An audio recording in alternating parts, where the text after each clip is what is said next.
آنجلس.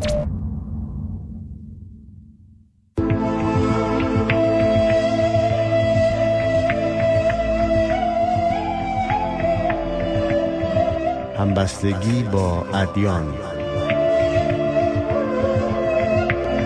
با دکتر صادق نمازی‌خواه. دوستان سلام، با تشکر از اینکه یک بار دیگه اولین دوشنبه این ماه مثل هر ماه دیگه ساعت 1 بعد از ظهر با ما همراه هستید در برنامه همبستگی با ادیان. من دکتر صادق نمازی‌خواه هستم و با دوستانی که مهمان من هستن امروز صحبت داریم درباره همبستگی ادیان. امروز صحبت ما بیشتر جالب خواهد بود که ببینیم همبستگی دو تا از مذاهب چه کارهای نیکویی رو انجام داده. با اجازهتون برنامه رو شروع میکنم. Okay, it's my great pleasure to introduce my long-time partner in interfaith, Father Alexis Smith from the Catholic Church and also from Catholic Church. Also, we have Susana Santana, and from the Buddhist Foundation, we have Deborah Bordeaux. Hi. And welcome to the show. Before I go any further, I would like to ask Father Alexi to talk about the reason that we are here together. Sure. With the Buddhist and the Catholic. And then I ask the question from our friends. Very good. Doctor, once again, thank you for inviting me to join you on the program. I sometimes feel like I'm a co-host with you here on this program. Yeah, you can. That's a good feeling.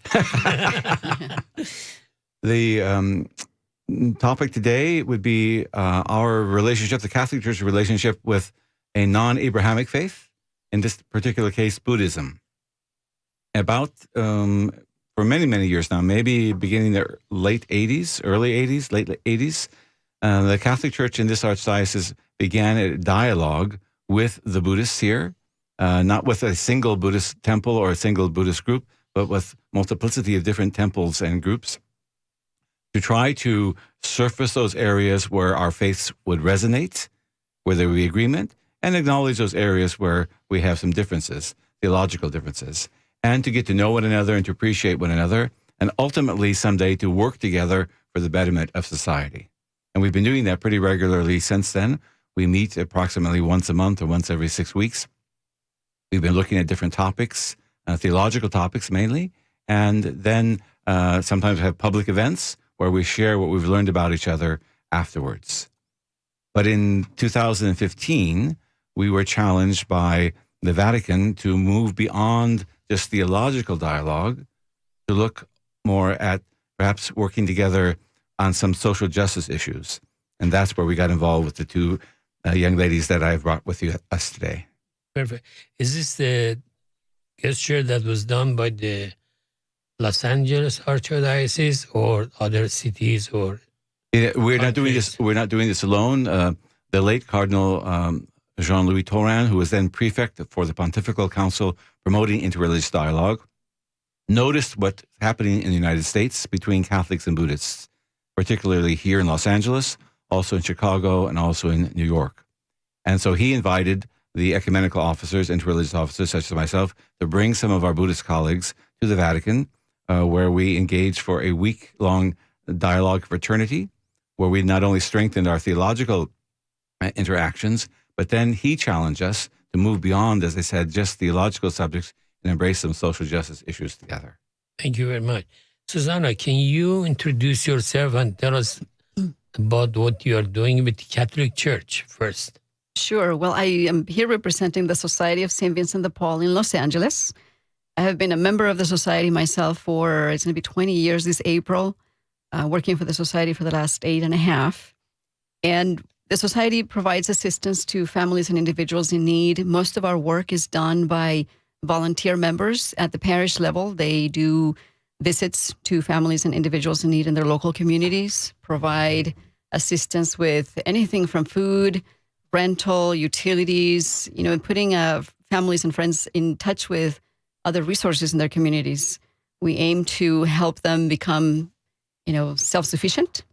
And, we try to do our best to make the connections that these families need to have all the support, needed again to reach that self-sufficiency. So when you have ladies like this, you don't need a woman priest. Congratulations. You finally caught on. After all the time we talked about that, you finally have caught on. Very good. Okay. Deborah, can you tell us about your involvement with the Buddhist temple before we go to the foundation, and what is your job in the temple? Well, my name is Deborah Boudreau. I'm a Chinese, but with French last name, and I'm a Buddhist. Buddhist Tzu Ji Foundation. Tzu means compassion. Ji means relief. Serving with compassion, relief with joy. The Buddhist Foundation established in Los Angeles. 2019 is the 30 years anniversary. So I started from the foundation from day one until now. So pretty much I'm the so-called die-hard volunteers. So we are so dedicated. The foundation has 4 major missions. We have charity, we have medical, we have education, we have humanitarian relief. And from this 4 major missions expanded to Mirror Donor Registry, international disaster relief, and then environmental awareness and community volunteers. So through this 4 missions, 8 different programs, we reach out to the community. And the foundation established in Taiwan, 1966. The founder called Master Zheng Yan. She never traveled around the world, but she had very strong compassion and mission driven. So she practiced Buddhism very, very unusual, because traditional Buddhism, you go to the temple, you do meditation, you follow the ordained process. But what she do is because of her eyewitness about her father passed away. And she feel like, what is my real life goal? What is the purpose for me to come to this world? So she started to searching, and she find a way called Buddhism. So she devoted herself. And when she devoted herself, she started to look into, say, is that true that Buddhists in Buddhism only do chanting and meditation inside the temple? She said, I want to do something really benefit to the community. So she started to look around. And one day, 3 Catholic nuns, sisters, just visit her and try to convince her to become a Catholic. So we're good at that. Yes. And they started a dialogue. Okay. And then she started to think about why Catholic can go into the community, why Buddhist cannot go into the community. So this is the first interaction between Buddhist and Catholic dialogue between Tzu Ji and then the Catholic. So from that point, she think about, say, the Buddhist teaching us is not just meditation. You have to go into the community. So we started to do the community work. So the social services and social interaction between Buddhist and Catholic, Tzu Ji, and then other Catholic group is really started from here. So 3 sisters inspire a Buddhism. So build it up today. We're working together. That's why we're sitting here. Perfect. Absolutely. So, long time coming, but it's here, right? Sisters, nuns are doing better than priests. I resent that, but it's all right. Okay. Can you tell us a brief about the Buddhist Basic Buddhist beliefs. and practice? We're going to have a show in the future with your help to talk in detail about the Buddhism and all of those. And can you tell us, because this program,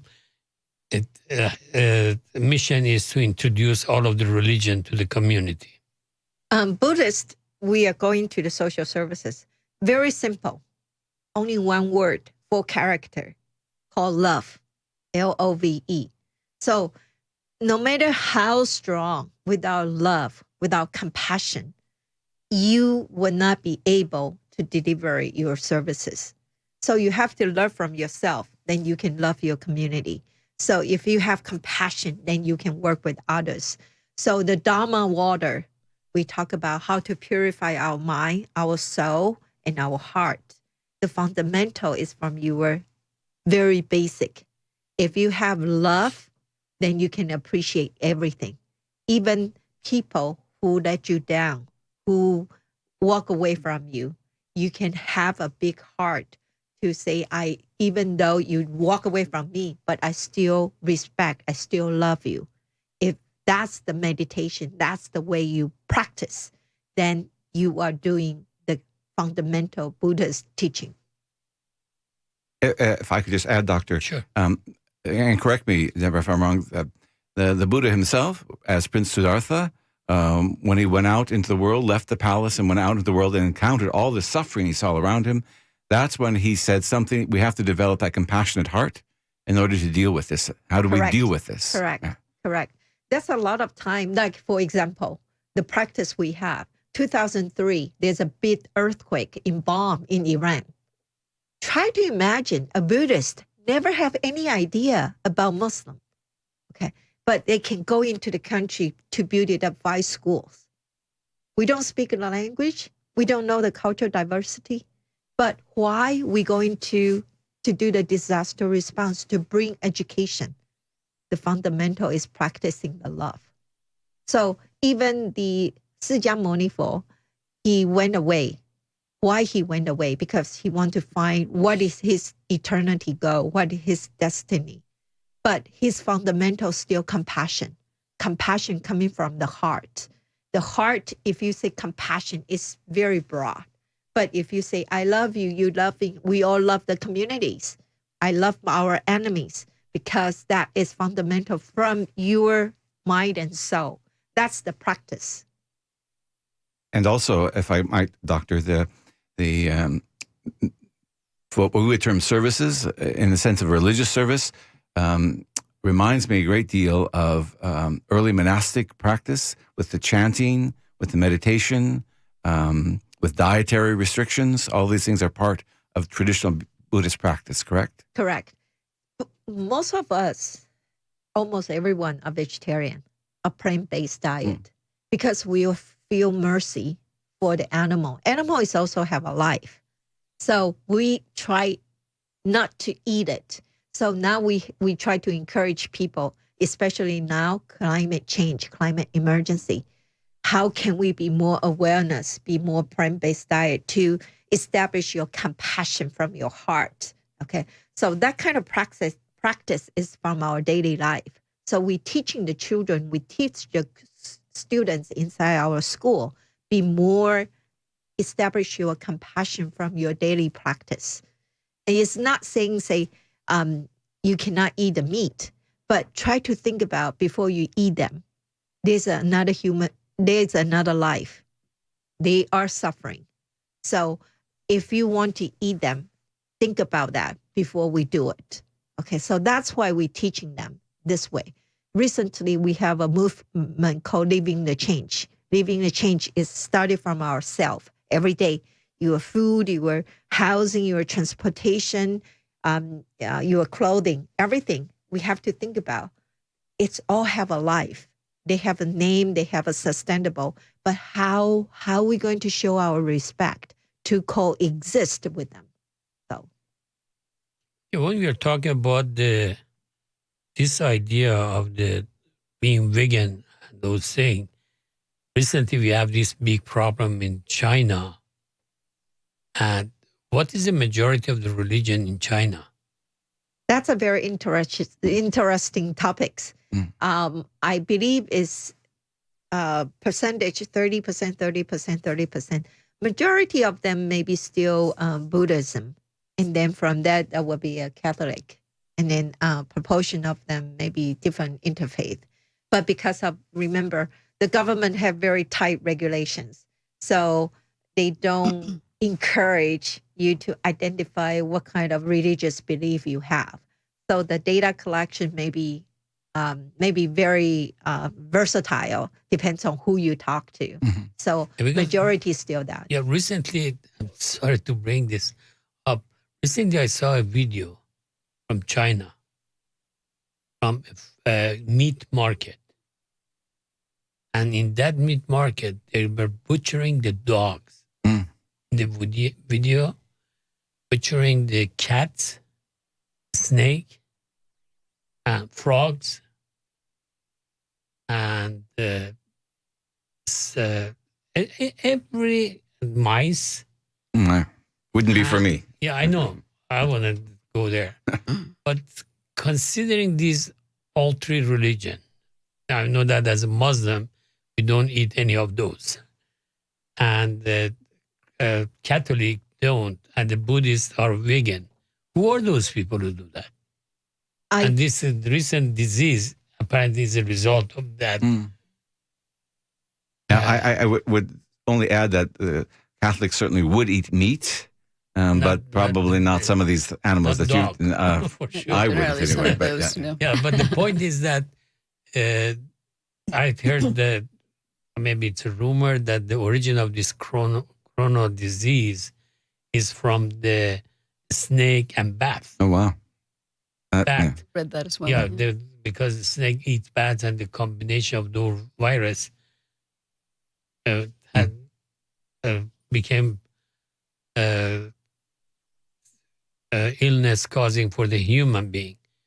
But three religion, Christianity, Muslim, and Buddhism, are all against this kind of the practice or this kind of the diet. Who is doing it then?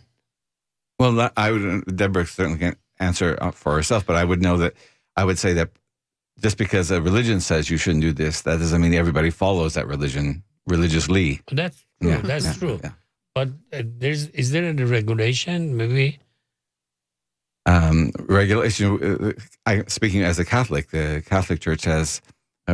We're about to enter into the Lenten period. During Lenten, there's supposed to be a certain amount of fasting, not nearly as much as you do during Ramadan. Mhm.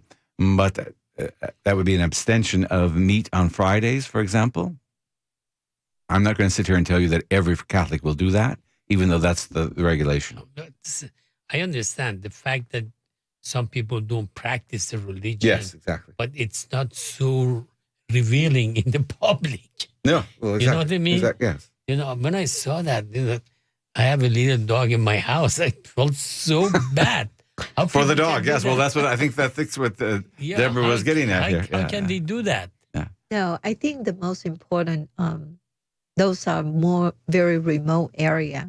And then people are not aware of what's happened. And this is coming to the fundamental. When we all come into this world, you don't have no technology, no social media, so many advanced people living into the very basic. That's beginning. But nowadays, in Buddhism, we always say people have 5 different behavior. Really, we need to look into it. When you have 100, you prefer 10,000. You have 10,000, you want the 1 million. You have 1 million, you want 10 billion. So that kind of greed started to make people And try that to applies stick. to all of the Yeah. religions. Absolutely. Absolutely. That's Mhm. true. There's no So, question. so the whole situation is coming from that kind of fundamental. And it's really depends on the education. Okay, the education from the beginning. The whole incidence, coronavirus, can be so expanded so quickly, so fast. Some people even say it started from the earthquake, March 11 earthquake in Japan, because the tsunami, so many debris, and then floating to the Asian countries, and started there. The virus already been there. So because animal eat the fish become a carrier, and then the bats eat the fish, and then somebody eat the bat, and it's become a tremendous. Same like a couple years ago, we have H1N1 here. Yeah. We have Ebola here. Okay, we had Saw. Zika here. Saw. So many things. But fundamental coming to the basic line, if you don't have that kind of desire, you want to eat something very peculiar, new, then everything will not be happen. This is demand and explore the capacity for support, demand and support. You do that. So fundamental, if we can have a compassion and love to respect that, this kind of things may not be happening. We take a break and we will be back.